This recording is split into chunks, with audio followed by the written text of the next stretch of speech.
Chapter 1. The Thundering Dragon.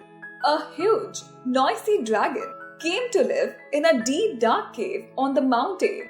It breathed out fire and threw up rocks from the cave. Sometimes it bellowed in such a loud voice that all the people in the village left their houses and ran away to another village till the rumbling stopped.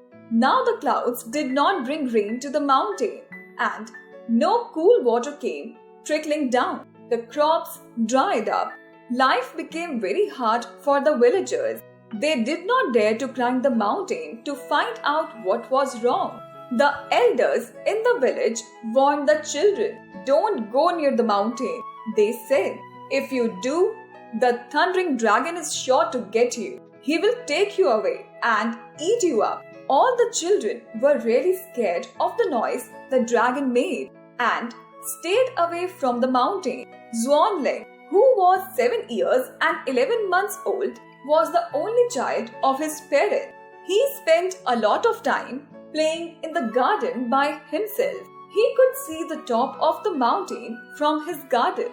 Sometimes, as he played there, he could see the dragon throwing out fire and rock and making such a din that he couldn't even hear song. "My, what a tantrum," he thought as he go to bed. "Has no one taught the dragon how to behave? I wonder who looks after it. Maybe it's just lonely." He would often wonder about the dragon. The more he thought about it, the more he felt that the dragon was really lonely. One day, Xuanling's mother asked him, "You will be 8 years old soon. Whom would you like to invite to your birthday party?" "I'll invite all my family and friends, and I'll ask the dragon as well," he announced. And he started climbing the mountain to invite the dragon.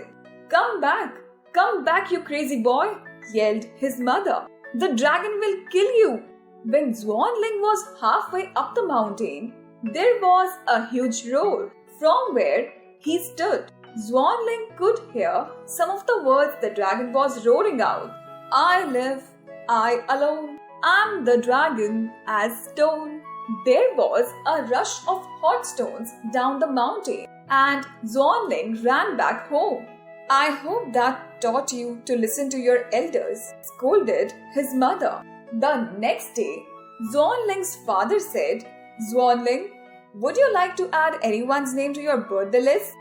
"Well, I want to add the dragon's name," declared Xuanling, and set off up the mountain once more.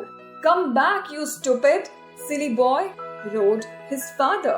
"The dragon will pick you up and carry you away." But Xuanling wouldn't come down. He had almost reached the top. Now he could see the enormous dragon with its huge tail. It was thumping its tail and belting out a fearful song. "You dare not roam near my home. I'm the dragon breathing fire and stone." Fierce flames flew out of the dragon's mouth and almost licked Xuanling's clothes. He turned and ran back home before the dragon could burn him up. "I hope you have learnt your lesson," said his father. "Don't ever do anything like that again." Xuanling's birthday dawned bright and clear. It was a lovely day for a party. "I want the dragon at my party," said Xuanling. Once more, he set off up the mountain.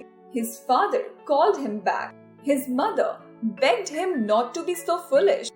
"Go no further, Xuanling," his grandparents begged him. His friends pleaded, "Xuanling, don't do this terrible thing." But Xuanling went higher and higher until he reached the very top. There was a fire up there, and the ground shook with the dragon's bellows. Xuanling heard the dragon saying, "I live alone in my deep dark cave. Who comes here so daring and brave?" Xuanling said, "You are certainly fierce.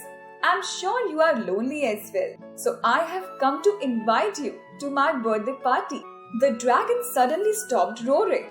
"Xuanling," it said in a gentle voice, "nobody has ever spoken to me like that. You are kinder and braver than anyone I have seen. I'll certainly come to your party. climb onto my back and we will go down the mountain together." As they went down the mountain, a cool, blue ribbon of water appeared behind them. The river followed them all the way down to the village. Once more, the village had cool, fresh water. Soon the trees grew back and the crops started thriving. The people had plenty to eat and were happy again. As for the dragon, it stayed in that village in China. The people thought of it as a mascot that brought good luck. Xuanling became a great hero and lived to celebrate many, many birthdays.